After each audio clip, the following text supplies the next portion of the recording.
IPL లో Mumbai Indians ప్రత్యేకమైన జట్టు. 5 సార్లు ఛాంపియన్ గా నిలిచిన తొలి జట్టు ముంబై ఇండియన్సే. కానీ 2020 తర్వాత మళ్లీ కప్పును ముద్దాడలేదు. 2021, 2022లో లీగ్ దశకే పరిమితమైంది. 2023లో ప్లే ఆఫ్స్ కు వెళ్లినా 2024లో మళ్లీ గ్రూప్ దశలోనే ఇంటిదారి పట్టింది. గతేడాది మెరుగ్గానే ఆడింది. ప్లే ఆఫ్స్ కు చేరింది. అయితే టైటిల్ వేటలో సిక్సర్ కొట్టాలనే పట్టుదలతో ఉంది ముంబై ఇండియన్స్ ఫ్రాంచైజీ. అందుకే ఈసారి సరైన వ్యూహాలతో ప్లేయర్లను రిటైన్ చేసుకునేందుకు కసరత్తు చేస్తోంది. జట్టు ఈక్వేషన్స్ కు తగినట్టుగా సరిపోని ప్లేయర్లను వదిలేయాలనే ఆలోచనలో ఉంది. అయితే ముంబై ఇండియన్స్ వదులుకునే పేర్ల జాబితాలో దీపక్ చాహర్ పేరు ఖచ్చితంగా ఉంటుందనే చర్చ జరుగుతోంది. గత సీజన్ లో దీపక్ చాహర్ పెద్దగా ఇంపాక్ట్ చూపించలేకపోయాడు. 9,25,00,000కు తీసుకుంటే తన రోల్ కు న్యాయం చేయలేకపోయాడు. 14 ఇన్నింగ్స్ కలిపి 11 వికెట్లే తీశాడు. ఎకనామీ రేటు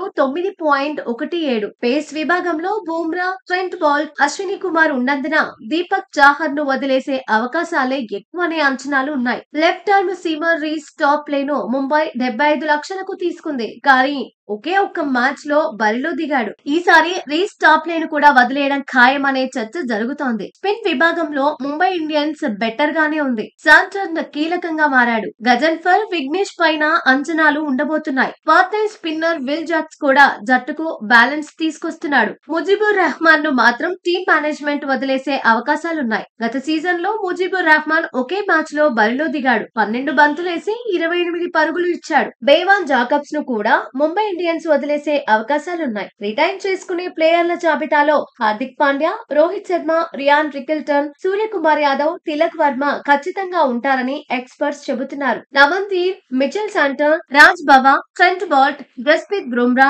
అశ్విని కుమార్, రాబిన్ మించ్, రఘు శర్మ, కృష్ణన్ శ్రీజిత్, కర్ణ శర్మ, గజన్ఫర్ కూడా జట్టులోనే ఉంటారని చర్చ జరుగుతోంది. కోర్ టీమ్ ను మాత్రం ముంబై వదులుకోదని ఎక్స్పర్ట్స్ అంటున్నారు. మొత్తంగా ఎంఐ ఎవరిని వదిలేస్తుంది, ఎవరిని రిటైన్ చేసుకుంటుంది అనేది ఆసక్తికరంగా మారింది.